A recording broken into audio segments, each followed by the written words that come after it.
오늘은 요한복음 2장 1절에서 12절 말씀입니다. 오늘은 너무나 유명한 가나의 혼인잔치 이야기입니다. 예수님의 이 첫 번째 기적 이야기의 시작은 어머니 마리아부터 시작합니다. 잔치집에 포도주가 떨어지자 예수의 어머니가 예수에게 저희에게 포도주가 없다고 말합니다. 포도주가 모자란지라 예수의 어머니가 예수에게 이르되 저희에게 포도주가 없다 하니 예수께서 가라사대 여자여 나와 무슨 상관이 있나이까 내 때가 아직 이르지 못하였나이다. 그 다음 예수의 답변을 보면 마리아가 한 말의 뜻은 포도주가 없으니 내가 어떻게 기적을 베풀어 보라는 뜻인 것을 알 수 있습니다. 그러니까 마리아는 자신의 아들이 세상을 구할 메시아인 것을 알고 있었으며 굳게 믿고 있었던 것입니다. 세상 사람들 모두가 아직 제대로 알지 못할 때 그 어머니는 절대적 확신을 가지고 있었습니다.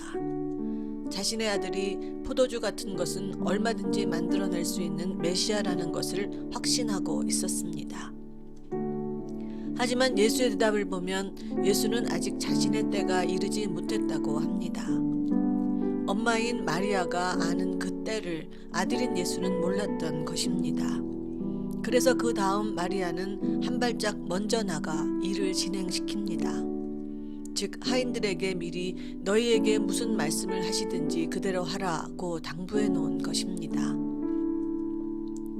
마리아는 자신의 아들 예수가 곧 뭔가를 명령할 것이라는 것도 알았습니다. 만약에 마리아의 명령이 없었다면 하인들은 그 말도 안 되는 예수의 명령을 무시했을지도 모릅니다. 어쨌든 예수님의 명령에 따라 하인들은 돌 항아리 6에 물을 채워 연회장에 갖다 놓으니 그것은 너무나 맛있는 포도주로 변했습니다.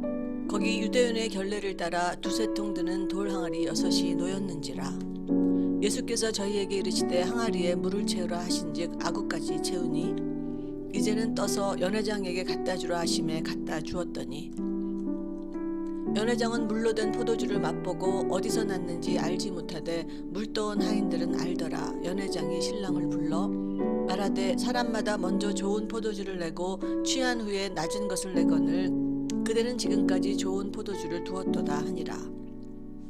예수께서 이 처음 표적을 갈릴리 가나에서 행하여 그 영광을 나타내심에 제자들이 그를 믿으니라. 이 처음 표적을 보고 제자들도 그를 믿었다고 성경은 기록합니다. 그리고 12절에서는 그 후에 예수께서 그 어머니와 형제들과 제자들과 함께 가버나움으로 내려가 거기 여러 날 계시지 아니하시지라 라고 기록합니다. 그러니까 예수의 아버지가 아니라 어머니 마리아가 항상 아들 예수를 따라다닌 것을 알 수 있습니다. 오늘 이야기에서 저는 마리아 곧 예수의 어머니의 역할에 주목해보고 싶습니다. 만약 마리아에게 아들에 대한 분명한 확신이 없었다면, 그래서 아들의 때가 오기만을 기다리고 있지 않았다면 마리아는 그 때를 알려주지 못했을 것이고 예수님도 자신의 때를 알지 못했을 것입니다. 아직 때가 안 왔다며 엄마에게 약간은 신경질적으로 대꾸하는 아들에게 실망해서 하인들에게 미리 명령하지 않았다면 이 첫 번 표적은 일어나지 않았을 것입니다. 하지만 마리아는 자신의 아들이 메시아임을 확신하고 있었고 하루하루 매 순간순간 그때만을 기다리고 있었습니다. 예수를 따라다닌 것도 아버지 요셉이 아닌 그 어머니 마리아입니다. 어쩌면 예수님이 자신이 하나님의 아들임을 늘 자각하고 있는 것도 어린 시절부터 엄마에게 그 말을 듣고 자랐기 때문인지도 모릅니다. 여기서 말하고 싶은 것은 어머니의 역할입니다. 자식은 엄마가 믿는 대로 엄마의 한마디 한마디 말에 영향을 받아 자라납니다. 지금 자녀들이 어떤 모습을 보이고 어떤 말썽을 부리고 어떤 실망을 준다 해도 내 기준에서 볼 때 한없이 한심해 보이고 믿음도 미래도 없어 보이고 배은 망덕해 보인다고 해도 엄마가 마음 깊이 그를 하나님의 자녀로 믿고 대하고 그렇게 선포하면 아이는 언제고 하나님의 큰 자녀가 될 것입니다. 엄마가 마음 깊이 그를 그리스도라 믿으면 그는 정말로 이 세상을 구할 그리스도가 될 것입니다.